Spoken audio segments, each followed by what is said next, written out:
제정 러시아 시대 때 이야기입니다. 수도인 페테르부르크에 아까키비에치라고 하는 말단 공무원이 살고 있었습니다. 오랫동안 입었던 외투가 다 해져서 새로운 외투를 구입해야만 했습니다. 그런데 당시 좋은 외투를 한 벌 사려고 하면 말단 공무원의 봉급을 두세 달 혹은 그 이상 한 푼도 쓰지 않고 모아야만 구입할 수 있었습니다. 그래서 이 아까키 에비치는 하루 식사를 두 끼만 하고 밤에도 최대한 등불 켜는 것조차도 아껴가며 그렇게 어렵게 돈을 모아서 외투를 사게 됩니다. 새 외투를 입고 출근을 한 이 아까키 에비치를 사람들이 축하해주고 또 직장의 상사가 그를 위해 저녁 식사에 초대를 해줍니다. 그런데 그 초대에 응하고 돌아오는 길에 그만 이 아까키 에비치는 강도를 만나서 어렵게 준비한 그 외투를 빼앗기고 맙니다. 외투를 빼앗기고 난 이후에 그 외투를 찾아달라고 경찰서장을 찾아가지만 워낙 바쁘게 돌아다니는 인물이라 만나지를 못합니다. 또 그 도시에서 나름대로 영향력 있는 인사를 찾아가서 부탁을 하지만 내가 그런 하찮은 일까지 해야 하느냐고 호통만 당하고 돌아오게 됩니다. 이 아까키 에비치는 억울하기도 하고 또 그 외투는 자기에게 있어서 어떤 면에서 출퇴근을 가능케 하는 그런 옷이었기 때문에 혼자서 끙끙 앓다가 그만 그날 밤에 너무 격한 슬픔과 스트레스 때문에 죽음을 맞이하게 되고 맙니다. 그날 이후 이 페테르부르크 도시에는 아까키 에비치의 유령이 나타나서 사람들의 외투를 빼앗는다 하는 흉흉한 소문이 나기 시작했습니다. 그런데 이 아까키 에비치에게 호통을 치고 망신을 주었던 그 영향력 있는 사람이 외투를 유령에게 빼앗긴 사건이 일어나고 난 이후에 더 이상 그 일이 일어나지 않았다는 것입니다. 이것은 러시아의 소설가이자 극작가인 고골리의 단편 소설 외투라는 작품의 줄거리입니다. 여기에 등장하는 주인공 아까키 에비치든 아니면 경찰서장 혹은 그 도시에서 영향력 있는 유명 인사, 이 모두는 지극히 세속적인 삶에 얽매여서 전전긍긍하며 살아가는 인간 군상을 대표하고 있습니다. 오늘 본문은 무리가 예수님을 찾아다니는 광경으로 시작되고 있습니다. 이들이 예수님을 찾아 가버나움까지 배를 타고 호수를 건너옵니다. 이들이 이렇게까지 예수님을 찾으려고 한 데는 나름대로 이유가 있었습니다. 그것은 바로 그 전날 예수님께서 베세다 들녘에서 보리떡 5개와 물고기 2마리로 5,000명을 먹여주시는 놀라운 일을 행하셨기 때문이었습니다.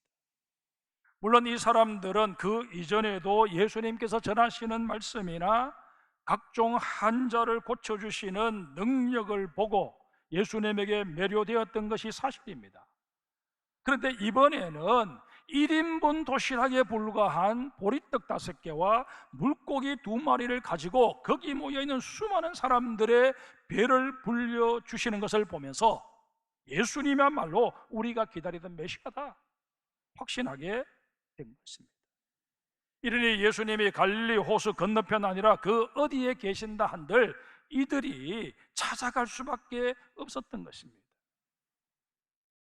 그런데 이렇게 힘들어 찾아온 무리를 대하는 예수님의 태도가 왠지 모르게 그렇게 달가워 보이지를 않습니다. 본문 26절을 한번 보실까요? 예수께서 대답하여 이르시되 내가 진실로 진실로 너에게 이르노니 너희가 나를 찾는 것은 표적을 본 까닭이 아니요 떡을 먹고 배부른 까닭이로다. 무슨 말씀입니까? 지금 이들이 예수님을 애타게 찾는 이유가 예수님께서 자신들의 줄인 배를 채워주고 병든 몸을 고쳐주셨기 때문이라는 것입니다.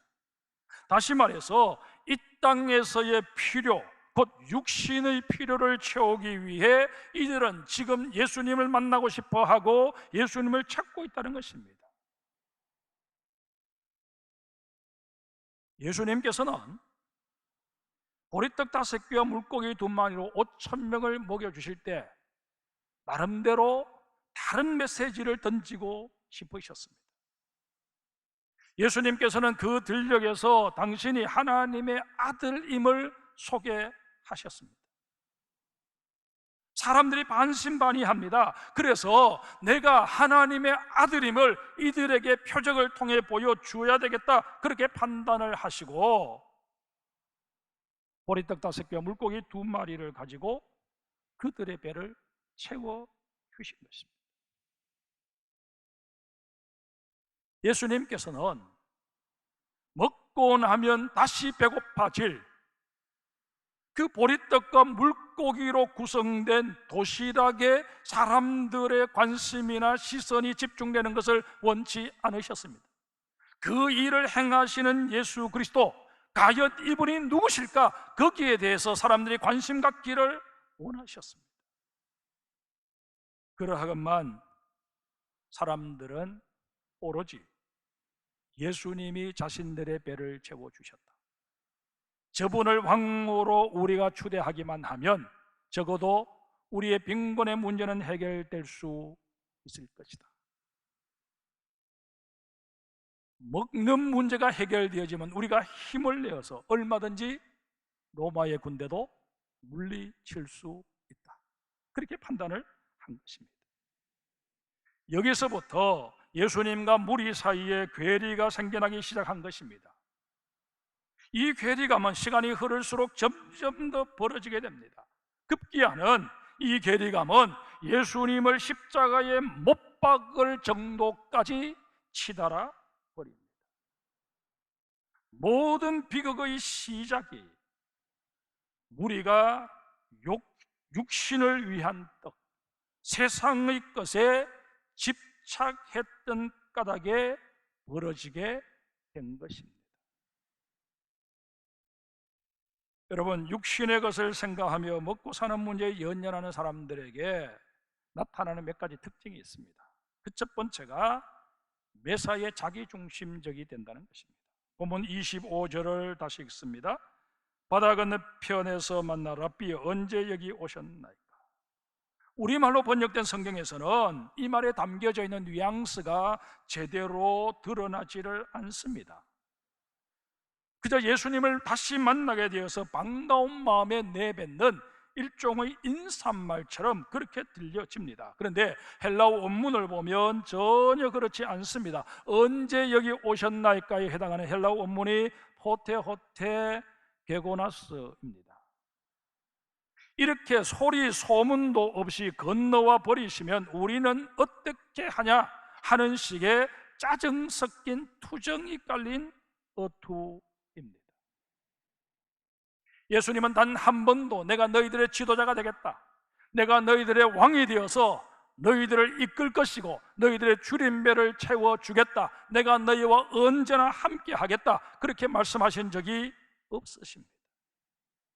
무리는 자기 마음대로 이제부터 예수는 우리와 함께 해야 돼, 우리와 공동 운명체가 되어야 해, 이제는 예수가 우리의 왕이 되셔서 우리의 필요를 채우시고 우리를 로마의 압제에서 구해 주셔야 돼, 순전히 자기 중심적으로 판단하고 생각해서 예수는 이러하셔야 한다, 그렇게 아예 단정 지어 버린 것입니다. 여러분, 이 유대인들이 한심하고 너무 자기중심적이다, 그렇게 여겨지십니까? 그런데 이런 모습이 우리에게도 없지 않아 있다 하는 것입니다. 미국에서 조사한 설문이기는 합니다만은 신앙생활을 열심히 하는 이유를 묻는 설문이 여러 차례 진행이 되었는데, 그 여러 차례의 설문 가운데 거의 매번 1위, 2위를 차지하는 대답이 위로와 평안을 얻기 위해서였다고 합니다. 똑같은 설문을 우리나라에 번역해서 돌린다고 해도 제 생각에는 그 응답하는 것이 가히 다르지 않을 것이다 하는 생각을 하게 됩니다.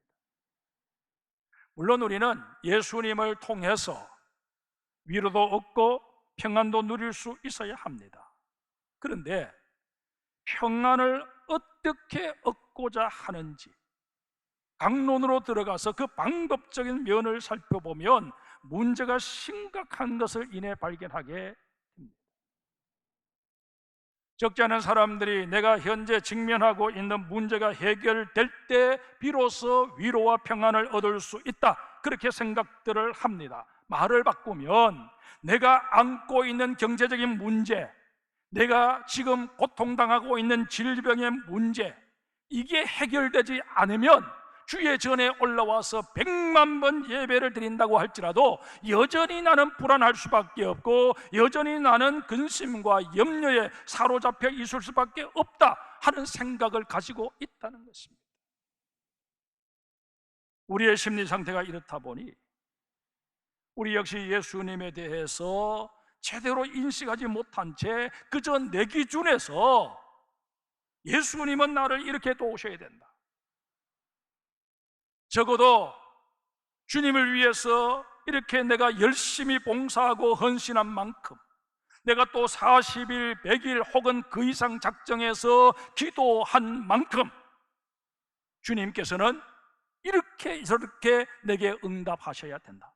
내가 답을 정해놓고 그 답에 미흡하면 하나님을 향해 불평하고 원망하는 그런 모습을 취하게 될 때가 너무 많다는 것입니다. 여러분, 우리의 신앙생활이 이런 패턴을 계속 반복하고 여기에 머물러 버리면 주님께서 우리에게 정말 주시기를 원하시는 참된 평안, 참된 위로를 맛보는 것은 현실적으로 어려워지고 맙니다. 그리스도인이라고 하는 이름만 가지고 그렇게 우리의 일생을 살다가 여전히 많은 문제 속에 짓눌림을 받는 상태에서 이 땅의 삶을 마감하게 될 가능성이 높다는 것입니다. 육신적인 것에 연연하는 사람의 두 번째 특징은 동물적인 욕구를 여과 없이 표출할 때가 많다는 것입니다. 26절 보겠습니다. 예수께서 대답하여 이르시되 내가 진실로 진실로 너에게 이르노니 너희가 나를 찾는 것은 표적을 본 까닭이 아니요 떡을 먹고 배부른 까닭이로다. 여기서 우리는 배부른이라는 단어에 주목해 볼 필요가 있습니다. 헬라어로 에코르타조라고 하는데 짐승들이 풀을 잔뜩 먹고 배를 채운 상태를 표현할 때 쓰는 단어예요. 아무 생각 없이 그저 배 채우는 것이 유일한 목적이었을 때 내가 배를 채운 그 상태, 에코르타조라는 것입니다. 참고로 우리 요한복음 6장 12절로 한번 올라가 보십시다. 제가 읽겠습니다. 그들이 배부른 후에 예수께서 제자들에게 이르시되 남은 조각을 거두고 버리는 것이 없게 하라 하시므로, 여기서 배부른에 해당하는 헬라어는 엠피플레미라는 단어입니다.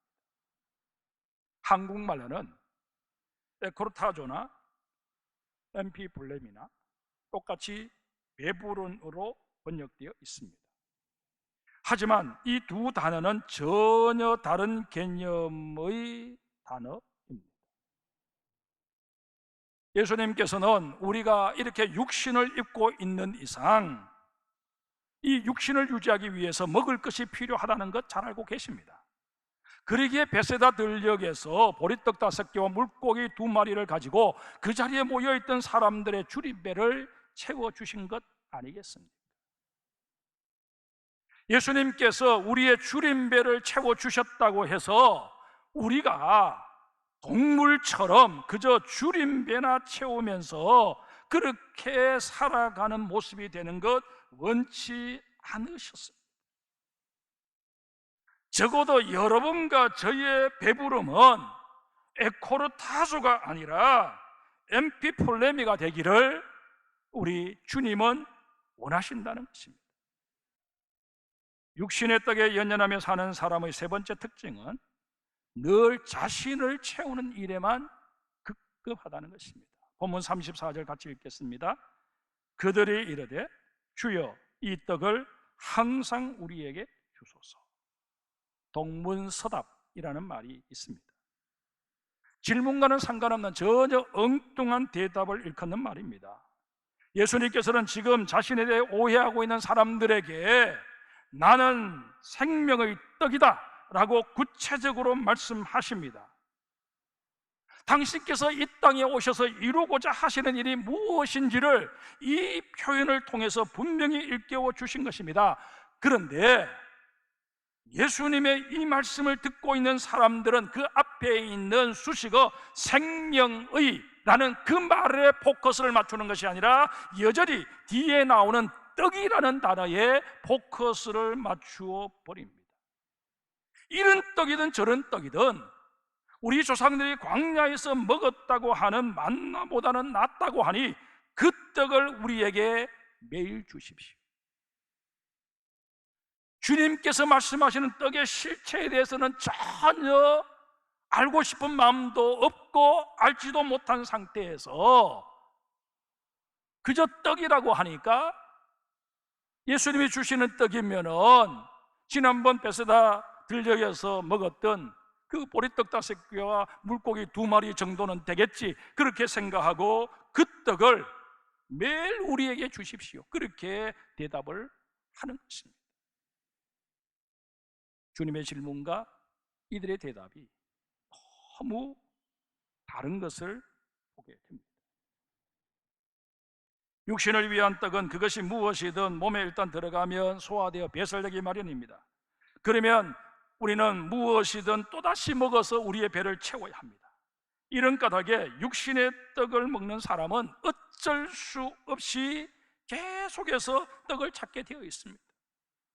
여유가 있어도 나누어 주기를 주저합니다. 앞서 자신을 채우는 일에만 급급할 뿐만 아니라 이 세상의 떡, 육신을 위한 떡에 연연하는 사람은 동물적인 속성을 드러낸다고 했는데 동물들을 한번 보세요. 큰 들소를 잡아서 사자 몇 마리가 먹습니다. 뭐 다 빼볼리 먹어봐야 그 들소의 일부분을 먹을 수밖에 없습니다. 그러면 저쪽 한쪽 편은 굶주린 하이에나들이 와서 좀 먹으려고 하면 그냥 두면 되는데 사자들이 으르렁거리며 쫓아버립니다. 결국 자신들이 다 먹고 자리를 비워야 그 나머지를 하이에나나 독수리가 먹도록 합니다. 프랑스의 여류문학가 시몬 보바르가 들려준 이야기입니다. 어느 시골 마을 주민들이 낙후된 마을을 발전시킬 방안을 모색하고자 회의를 열었습니다. 토론 끝에 각자 재산의 일부를 마을에 희사해서 공동기금을 마련하자 하는 데 뜻을 모았습니다. 한 사람이 곧바로 마차 2대를 가진 사람은 1대를 마을에 희사합시다, 그렇게 제안을 했고 사람들은 다 찬성을 했습니다. 또 한 사람이 마차가 있어도 말이 없으면 무용지물이니까 말 2필 이상을 가지고 있는 사람들은 말 1마리씩 내놓읍시다, 그렇게 제안을 했습니다. 이 역시 쉽게 통과가 되었습니다. 그때 그 마을에 가장 가난한 노인이 일어나 저도 뭔가 마을에 보탬이 되고 싶습니다. 그런데 여러분들이 아시다시피 제게는 닭 2마리가 전 재산입니다. 그 중에 한 마리를 제가 기꺼이 내놓겠습니다. 여러분들도 닭 2마리 이상이 있으면 한 마리씩 내놓으면 좋겠습니다. 그렇게 제안을 했습니다. 이 안을 두고 투표에 붙였는데 이 노인 외에는 단 한 사람도 찬성한 사람이 없었습니다. 이유가 무엇일까요? 닭이 너무 하찮은 것이라서 그랬을까요? 아닙니다. 그 마을에 마차가 2대 이상 혹은 말을 2필 이상 가지고 있는 집은 손꼽을 정도였다는 것입니다. 그렇지만 닭을 2마리 이상 가지고 있는 사람들은 거의 대부분이었습니다. 이게 뭘 말해주는 것일까요?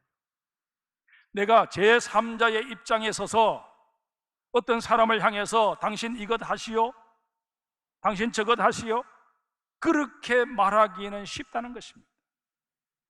그러나 정작 내가 무언가를 희생해야 할 때는 다들 마음이 인색해지고 만다는 것입니다. 이게 세상의 것에 연연하고 육신을 위한 것에 연연하며 살아가는 사람들이 대부분 보이는 모습입니다. 그런데 여러분,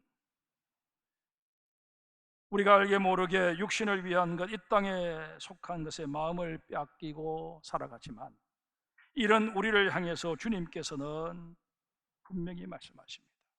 35절, 우리 같이 한 목소리로 읽겠습니다. 35절, 예수께서 이르시되 나는 생명의 떡이니 내게 오는 자는 결코 줄이지 아니할 터이요 나를 믿는 자는 영원히 목마르지 아니하리라. 아멘. 육신의 떡은 앞서 말씀드린 대로 먹은 뒤가 없습니다. 오늘 아침 식사를 다 하시지 않으셨습니까? 이제 이 예배가 끝나고 나면 여러분 다 점심 식사를 하시러 가실 것 아닙니까? 아침 식사했다고 정신 거르는 사람 거의 없습니다. 요즘 같은 무더위에 식욕이 떨어져서 걸리는 경우는 있을지 몰라도 식사를 할 수 있는 여건이 되는데 굳이 식사를 하지 않는 경우는 잘 없다는 것입니다. 또 내가 아침 식사를 제대로 하지 못했기 때문에 점심 식사를 제대로 먹어야 되겠다 그렇게 생각하고 두 끼분을 드실 경우 당장 속에서 문제가 발생합니다. 육신의 떡이라고 하는 게 이렇다는 것입니다. 코로나 사태가 처음 시작되었을 때 혹시나 하는 생각에 비상식량을 사재기 하신 분들이 계셨습니다. 그런데 음식물이라고 하는 것 유통기한이 다 있지 않습니까? 오래 두면 곰팡이 피고 상해서 먹을 수가 없기 십상입니다. 그뿐만이 아닙니다. 여러분, 아무리 영양가 있고 또 맛있는 음식을 몇 끼마다 먹는다고 할지라도 그것이 그 당시에는 내 몸을 위해서 에너지 공급원이 될지 모르지만 그것 때문에 내가 영원히 살지는 못합니다. 언젠가는 죽어야 합니다. 그런데 이런 육신의 떡과는 달리 생명의 떡이신 우리 주님께서는 우리에게 영생을 주십니다. 그것도 우리에게 풍성히 누리게 하시겠다고 성경 말씀을 통해 우리에게 약속하고 계십니다. 여러분, 어떤 떡을 취하시렵니까?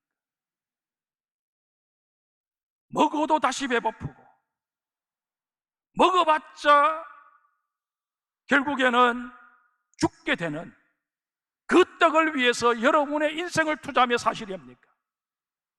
아니면은 영원한 생명을 내게 보장해 주는 우리 주님을 내 생명의 떡으로 취하며 사시렵니까? 주님께서는 떡을 찾아 헤매는 우리를 찾아오셔서 내가 생명의 떡이다 그렇게 말씀하시며 자신을 내어 놓으십니다. 이 떡을 취하는 우리 모두가 되십시다. 생명의 떡이신 예수님을 내 마음속에 모셔드리기만 하면 신기하게도 배고픔도 목마름도 느끼지 않는 참된 행복, 참된 만족을 누리게 될 것입니다. 오늘 이 예배를 드리는 장성교회 성도들 한 사람 한 사람, 주님 때문에 나는 비로소 배고픔에서 벗어날 수 있게 되었습니다 고백하는 인생의 남은 날들 되시기를 주의 이름으로 축복합니다.